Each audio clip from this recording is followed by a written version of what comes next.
Hi, I'm Jenna Wallace, and as long as I can remember, I was the problem in my family. Too sensitive, too intense, too much. I cried too easily, spoke too loudly, dreamed too big. Every emotion I had was an inconvenience, something to be managed, silenced, or swept under the rug. But Grandpa Joe never saw me that way. To him, I was an artist, a caretaker, a girl with fire in her chest and calluses on her hands. So when he was sick, I stayed. While my parents sent emails and sympathy cards from across town, I fed him, washed his sheets, held his hand as the light left his eyes. And when he passed, he gave me the only thing I'd ever truly called home, his house.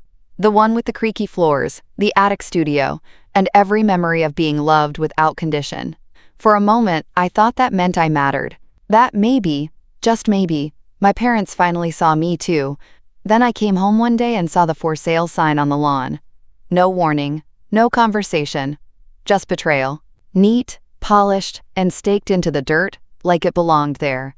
This is the story of what happens when they try to erase the wrong girl. Because I was never too emotional. I was just waiting for the right reason to burn everything down. 3 weeks after the funeral, I got home from work and saw a for sale sign staked in the front lawn. I marched inside, heart pounding. "Mom?" I called. "Why is there a for sale sign in the yard?" She was in the kitchen, basting a roast chicken, humming like we weren't about to burn down the last thread of civility left between us. "We've decided to sell," she said without looking up. "You can't handle a property like this. It's too much for you." I blinked. "Grandpa left it to me. I have it in writing." "Exactly," she said, turning to look at me, calm as a therapist, cruel as a scalpel. "And we're doing what's best for you." I dropped my fork at dinner. "You forged my consent?" Dad barely paused between bites. "We signed what needed signing. It's being handled. Don't get emotional." There it was. That word again. Too emotional. Like when Mom tossed my 7th grade art portfolio into the trash and told me not everything needed to be put on the fridge. Like when I cried in the bathroom after Dad told my college advisor I wasn't built for pressure. Too emotional. I stood up, walked out the back door, and into the yard where Grandpa used to sit on warm Sunday mornings sipping black coffee. I held his old mug, the one I made for him in 2nd grade. It said, "World's Best Artist." He kept it even when the handle cracked. I looked down at it in my hand. Then I dropped it. It shattered across the flagstone patio, little ceramic shards glinting like broken promises in the porch light. Because just like that, they erased me. Like I'd never held his hand through his last breath. Like I was just inconvenient. They had decided. Again. And they always decided. About my major. My therapy. My job. When to cut off my allowance. When I could move back home. Just for a little while. Until it stressed the family dynamics. Grandpa was the only one who ever asked me what I wanted. And now he was gone. And they were selling the one place I ever felt safe. I stood in that backyard long after the roast was eaten, and the plates cleared. My breath puffed in little clouds into the dark, the wind rustling the leaves like they were whispering secrets I'd never be told. I didn't cry. Not then. I picked up the biggest piece of the broken mug and put it in my coat pocket. The next morning, I sat on the bus to work with one thought repeating over and over in my head. If they can forge my name once, they'll do it again. And I wasn't gonna let that happen. Not this time. Not without a fight. 3 weeks after the funeral, my inheritance became their inconvenience. That night, I sat in the bathtub with my knees pulled to my chest, phone perched on the toilet seat, rereading the PDF Grandpa emailed me. His will. It was unofficial. Unsigned. Just a scan. But my name was there, clear as day. He'd meant for me to have the house. Me. Not Mom. Not Dad. Me. But the house was already under contract. And nobody had asked me a damn thing. When I confronted Dad, he didn't even flinch. "You never had the title, Jenna. Marie and I handled it." "You handled it?" My voice cracked. "You forged my signature?" He raised a brow like I was being dramatic. "We did what needed to be done." "You were always too emotional," I laughed. Not because it was funny, but because it was so deeply, absurdly familiar. Too emotional. Like when I begged them not to cancel my therapy because it was too expensive. Like when I had a panic attack during finals week, and Mom said, "You're not in a war zone. You're in art school." Every tear, every raised voice, every broken voice memo, they always framed it as a flaw in me. Even my old bedroom in Grandpa's house, My sanctuary was now half-packed, bubble wrap tangled in the curtains, masking tape labeled Miss on the closet door. Like I'd already been moved out, like I'd never existed there at all.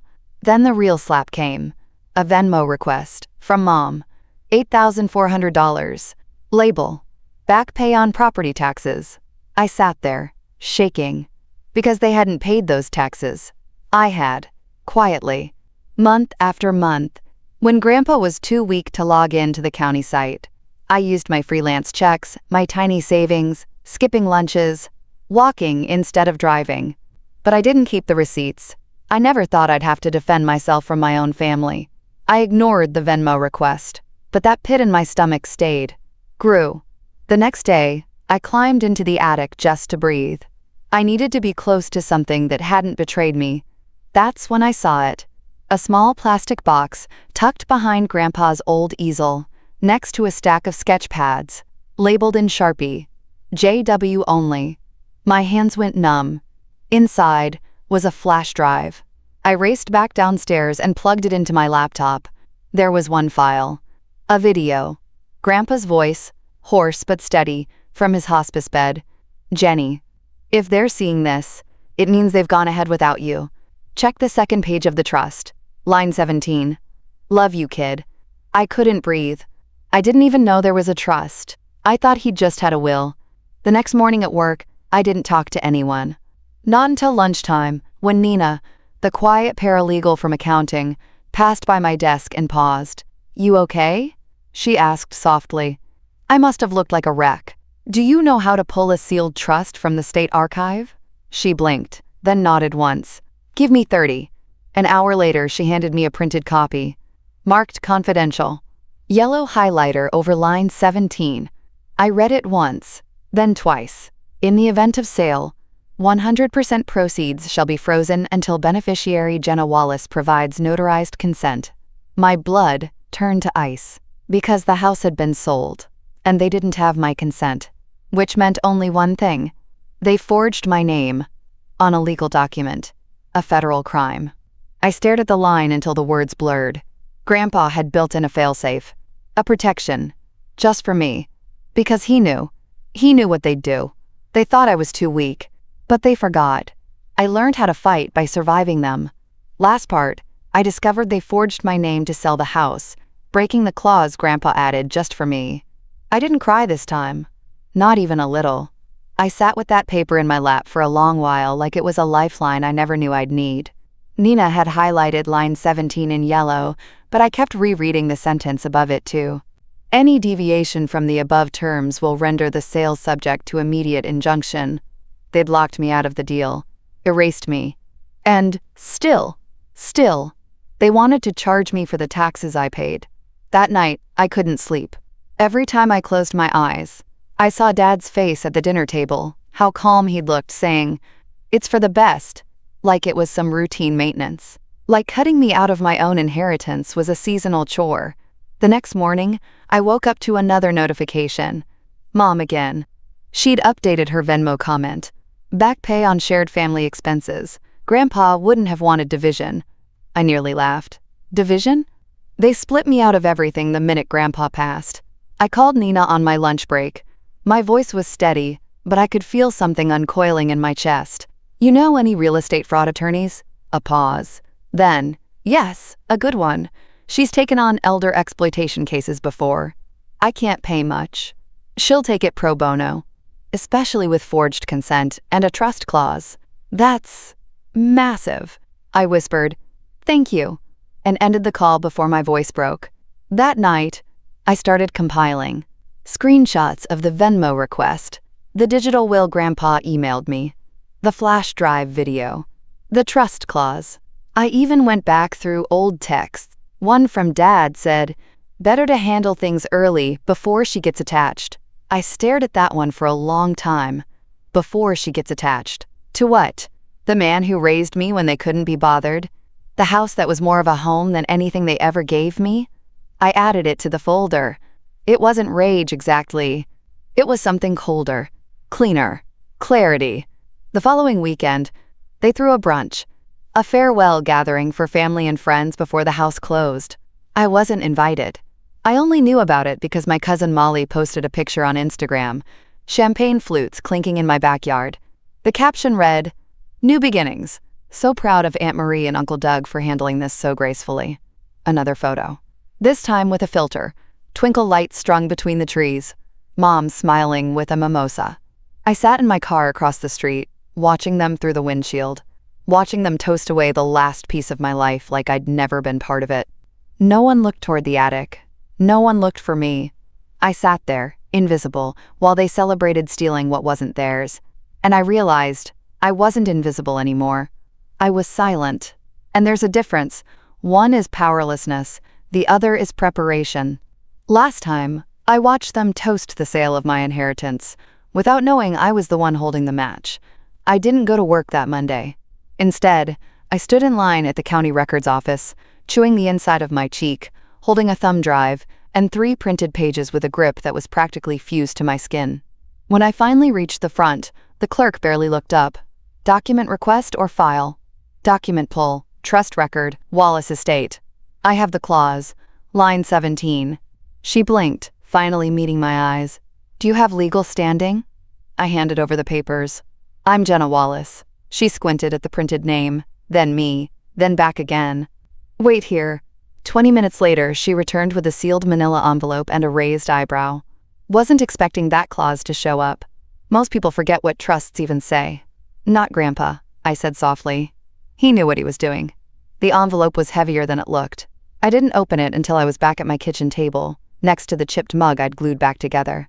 A jagged scar now ran right through the word, artist. Inside was the final, notarized copy. Official. Sealed. Line 17, bolded and initialed by Grandpa himself. I stared at his signature for a long time. It curved like his sketches, sharp then soft, precise but human. Familiar. Mine. That night, Nina came over. No questions, just handed me a USB with her contact's information and quietly said, "Don't wait. File the injunction now." I didn't speak, I just nodded. I spent the rest of the night organizing everything. A timeline, exhibits, digital backups on 2 separate drives. I even printed screenshots with red circles around dates, like I was prepping for court TV. Because I wasn't just protecting Grandpa's house anymore. I was protecting the version of me he believed in, the one they always refused to see. The next morning, I dressed like I was going to battle, not flashy, not dramatic, just prepared, clean jeans, black turtleneck, hair up, no makeup. The kind of quiet armor they wouldn't expect from the too emotional daughter they always pitied behind closed doors. The law office Nina referred me to was small, but sharp. The attorney, a woman named Dahlia, looked over my packet in silence for 10 full minutes.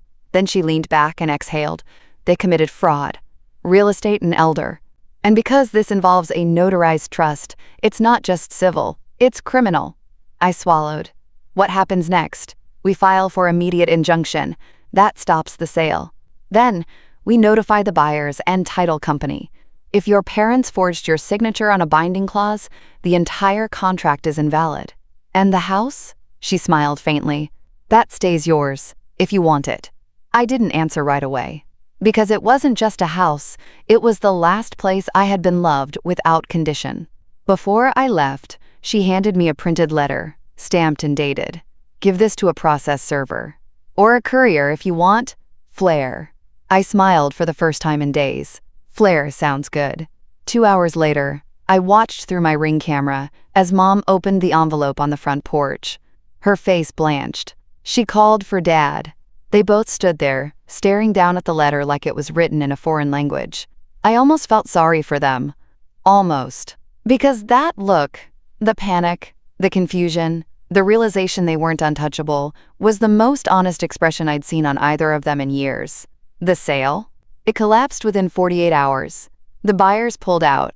Their financing couldn't hold under a title dispute. And the best part? Because they used a forged signature on a legal trust, federal charges were now on the table. They stole from me, but they forgot who they taught to be thorough, to be quiet, to document everything. Last time, I froze the sale and served them legal notice. And for once, they couldn't just sweep it under the rug. It took them 3 days to reach out. 3 days of silence. Not a call, not a text. Just one email from Dad, with the subject line, "We need to talk." I didn't open it. Instead, I kept building my case. Dahlia, my attorney, was fast and methodical. "We don't just want the sale canceled," she said. "We want damages. Let them pay for trying to erase you." The number she wrote on the whiteboard made my stomach twist. $63,000. That's what it would cost them. Legal penalties, restitution, and civil fines for attempted fraud. I didn't want the money. I wanted them to understand what they did wasn't just cruel, it was illegal. In the meantime, I stayed off social media. But Nina didn't. She texted me screenshots of a new family group chat, The Wallace Legacy, where Mom was trying to rewrite the narrative. "She's confused," one message said. "She's grieving irrationally," another read. "We all are." Mom had even posted a picture of Grandpa's mug. The artist in her must be struggling.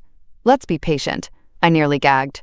They were playing the long game now. Public sympathy, fake unity, gaslighting at scale. But I didn't respond. Because silence is louder than screaming. And I knew they were scared. They hadn't expected me to fight back. They had forgotten that the quiet ones are the ones who remember everything. 1 week later, I sat in a courthouse conference room across from them. Mom was in her usual navy blazer, pearls around her neck like armor. Dad wore his accountant's tie, the one with the tiny red squares he reserved for audits and funerals. Neither of them looked at me. The judge, a tall woman with clipped speech and no tolerance for nonsense, read directly from the documents. Clause 17 renders the property unsellable without Ms. Jenna Wallace's notarized consent. This consent was forged. That qualifies under Oregon's Elder Fraud Protection Statute. The room went silent. Mom's jaw clenched. Dad shifted in his seat. They weren't in control here. Not anymore. "You think you've won?" Mom hissed, finally turning to me. I stared at her, calm as ice. "No," I said. "Grandpa won. You just lost everything he built." Her eyes flickered. But she didn't respond. Because deep down, she knew it was true. The judge ruled in my favor. Full title reissued. The trust clause upheld. And as of that day, the house was officially, legally mine. On the way out, I passed by the same hallway where they used to walk me into therapy sessions and school meetings, saying, "She's just sensitive. We're doing our best." I paused at the door and looked back. They weren't following. Of course they weren't. They'd finally run out of stories to spin. And I was just getting started. Last time, the judge ruled in my favor. The house was mine, and their forged consent was officially exposed. They lost. But it didn't end there. 2 days later, a reporter from the local paper called Dahlia. Somehow, news had already started to circulate, quietly, cautiously, through professional circles. A respected high school principal and her accountant husband caught falsifying inheritance paperwork. That made ripples in a town like Eugene. Mom's resignation was announced the following week. They called it a Calling quote, prioritize family. A quiet exit. No fireworks, no disgrace. But I knew the truth. The school board didn't want a scandal. Dad fared worse. 3 of his wealthiest clients dropped him within days of the court record going public. A legal notice tied to a forgery conviction doesn't inspire a lot of trust, especially in tax season. And me? I changed the locks the moment the new deed arrived in the mail. That was a good day. I stood on the porch, the crisp fall air brushing my cheeks, watching the locksmith twist his tools with quiet focus. When he finished, he handed me a new set of keys. "Fresh start," he said with a nod. The sound they made in my hand, solid, metallic, final, felt better than any apology ever could. Later that evening, I sat on the attic floor, the one Grandpa used to sketch on when I was little. Dust still clung to the corners, and the old easel leaned against the window like it was waiting. I whispered, "I did it, Grandpa." Not loud, not dramatic, just enough. I started unpacking, slowly, over the next few days. A few books, a faded Afghan, my art supplies, still wrapped in old newspaper. I cleaned the windows, opened the curtains, and let the light pour in. The silence was no longer oppressive. It was peace. Then came the final cherry on top. I sent that Venmo request back to Mom, declined, with a note in the memo line, "You'll need it more than me." The next day, she tried to call, I didn't answer. Instead, I blocked her number. Because here's what they never understood. It wasn't about the house. It was about the erasure. The assumption that I'd go along, stay quiet, and never question the decisions they made for me. They didn't just underestimate me. They misjudged the cost of what I remembered, of what I kept. They thought being the emotional one made me weak. But really it just made me human. And in the end, that made me unstoppable. Last time, I reclaimed the house, sent the Venmo request back, and watched my parents' empire start to crumble. Now I live here. Not just exist, live. I painted the living room a soft, dusty green. Grandpa would have loved it. Like moss in the shade, he used to say about colors like that. I found one of his old sketchbooks tucked behind a heating vent. It was dated just a few months before he passed. The last page had a drawing of the house, front porch, cracked steps, overgrown garden, but in the corner he'd written something. She'll fix it. She always sees what others miss. I cried then. Not the messy, heaving kind of cry. Just quiet tears while sitting cross-legged on the hardwood floor, the weight of being seen after years of invisibility curling around my shoulders like a blanket. I turned the attic into a studio again, scraped off the dust, repaired the cracked window, hauled in the old table I used to work on as a teenager, the one Dad said was just a hobby and not a real career. I hung Grandpa's broken mug on the mantel. I glued it together the day I moved back in. The seam still cuts through the word artist, but now it looks like it's been etched in gold. Like it survived. Like me. The house creaks at night, but it doesn't scare me anymore. It feels like memory. It feels like proof. Every time I step into the kitchen, I remember all the things they tried to strip from me. My role in Grandpa's care, my right to feel grief, my place in this family. But here's the thing. They never had the right to decide who I was. That power was always mine. Sometimes I get mail addressed to Mr. and Mrs. Wallace. I let it pile up. Sometimes I flip it over and scribble. Return to sender. Occupants no longer reside. Because they don't. Not here. Not in my piece. Not in my story.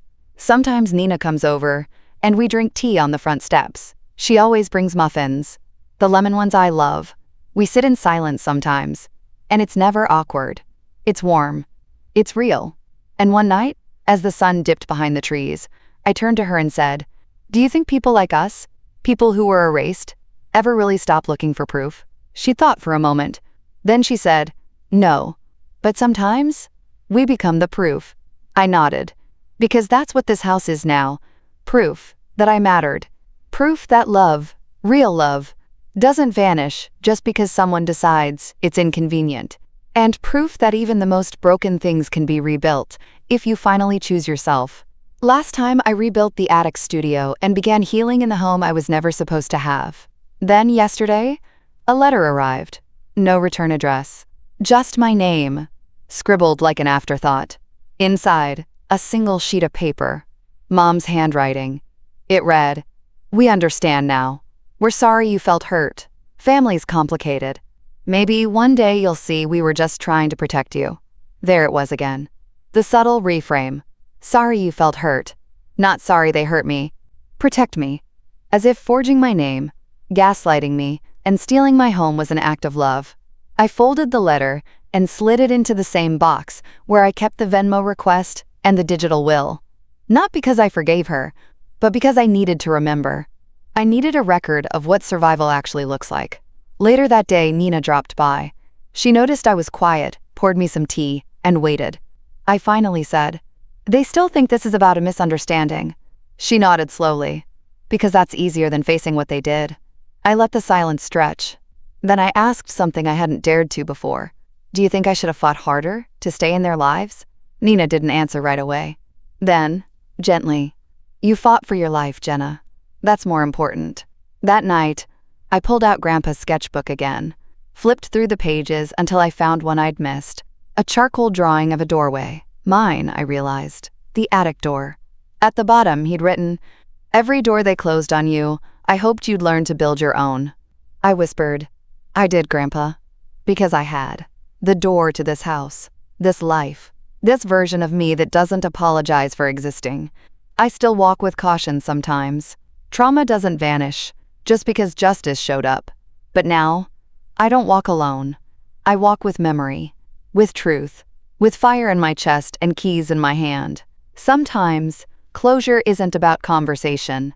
Sometimes it's about walking past the people who locked you out and choosing never to knock again.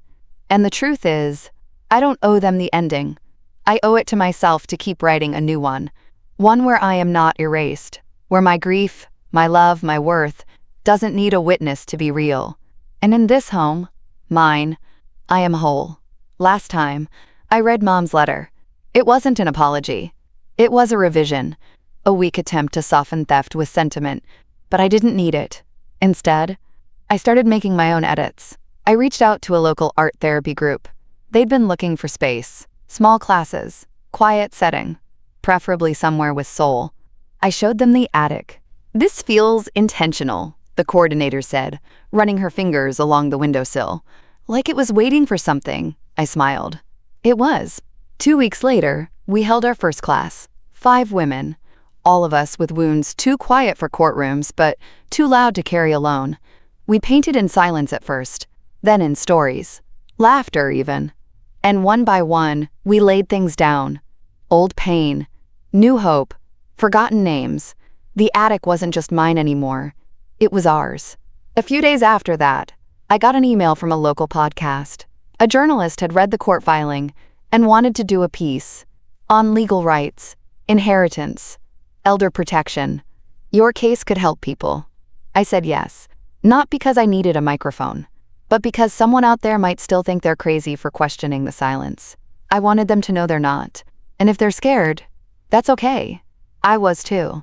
The episode aired the next week. I didn't listen live, but my inbox lit up. Dozens of emails, messages from strangers. "Your story sounds like mine." They sold my grandmother's land behind my back. I thought I was the only one. I read every one. I didn't reply to all. Just most. Because sometimes, validation is a form of resistance. And every woman who writes back, she becomes another line in a story they tried to erase. Then came the final message. Not from Mom, not from Dad, from my cousin Molly. It was short. "I didn't know. I'm sorry. I should have asked why you weren't at the brunch." I stared at it for a long time. Then I typed, "It's okay. I'm not erased anymore." Because I wasn't. Not in this house, not in this town, not in this life. They may have forged my name, but I reclaimed my story.